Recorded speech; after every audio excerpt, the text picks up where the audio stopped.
Hello guys, কি অবস্থা? কি কম দুঃখের কথা। চারে মিসাইলে খালি দেই হাইতবা অকম হাইতবা। তো আমরাও ব্যক্তি সেই হিসেবে বুয়ানা থেকে একদম আয় বললাম হাইতবাই। তো হাইতবাই আর পরে এই যে দেখুন এন্ট্রি মারলাম। যদিও ব্লগটা ছাড়তে দেরি হয়েছে, কিন্তু ভিডিও বানাইছিলাম সারন তো লাগবো, কারণ আমাকে দেখান লাগবো যে আমি হাইতবাই গেছিলাম।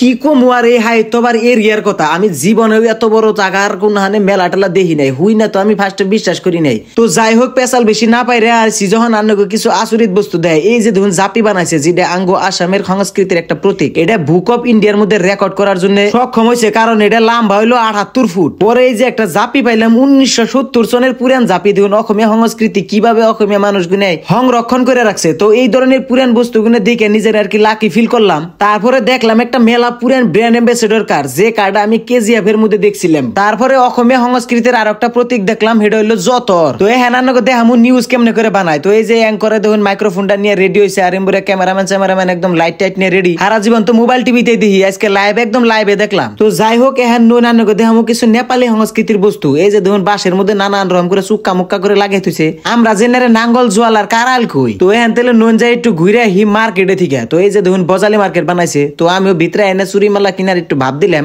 তারপর আরো ঘোরাঘুরি করলাম। তো এখন নাচতে নাচতে ডং ডং করতে করতে তো আয়া ভরা ধরলাম। তো আজকের জন্য বাই বাই, দেখা হবে পরের ব্লগে। Good night.